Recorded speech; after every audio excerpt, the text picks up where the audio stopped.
very difficult to shift, and you could raise an argument, they're ideologues, they're very entrenched opposition, why would you bother? Doesn't mean you give up trying to keep them involved, but don't think that you need to shift them. The complexity of PPPs and understanding and explaining different models makes it almost an impossible task anyway. To get that kind of attention and that kind of support, it would require an extraordinary, expensive education campaign. Except for the very high profile PPPs, and I reference again the former Cross-City Tunnel before the change of ownership, most have flown under the radar. And interestingly, and this is kind of ironic, the ones that have flown under the radar are the social projects, the schools and the hospitals, where there's next to no, in relative terms, controversy created by them. And you track that against what you ask the community, and they actually believe that they're the ones that they're most concerned about. So instinctively they're opposed to it, but it's actually when it happens and it's delivered, it creates very little controversy. I've indicated there on the bottom those two graphs, the support coalition and the opposition coalition. The younger coalition, much more in favour. These people have grown up in the user pays environment. They've got mobile phones that they pay for. They know that there's a cost to everything that they do. They're the HEX generation. They pay for their education. So this is not a foreign concept to them. At the other end of the scale is the older demographic, which has grown up in a society where they paid their taxes and they expected the government to deliver the services. And that's the way they feel.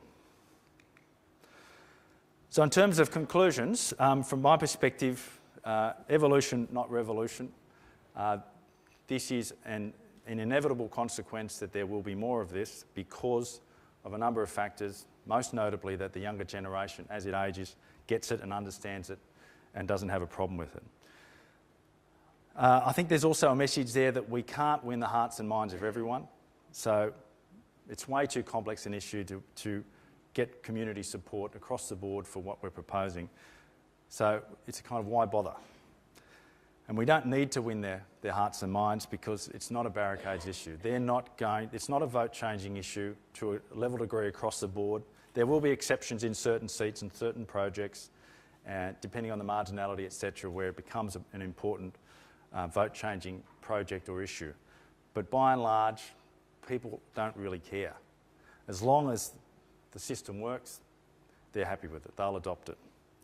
So the challenge for us, in terms of us as an industry, going forward is I think our real role is not necessarily to convince the community. It's to convince the governments and the oppositions and the bureaucrats that the community really isn't going to go to the barricades on this. They don't need to be concerned about the political threat. Equally, we need to then apply to them a reassurance that we are able to provide that reassurance that we can manage the politics for them. We can take the politics out of the issue for them. We're there to manage that process so that there is less risk for them. Because that's the real challenge for this industry. I don't think we need to convince the community. It really is at the political level that we need to convince people that there is this level of support.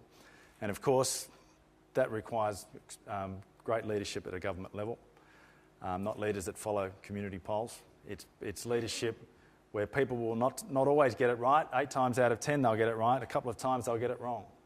You know, if I might reference Carl Scully in this situation. I mean, for all the publicity has been generated about Carl Scully and perhaps his mistake on the M5 East, which I think he'd acknowledge that if he had his time over again he might have done it somewhat differently, but he did a lot of other stuff as well. So there are projects that do work, and it's important that the leadership is there, and that's what we really rely on.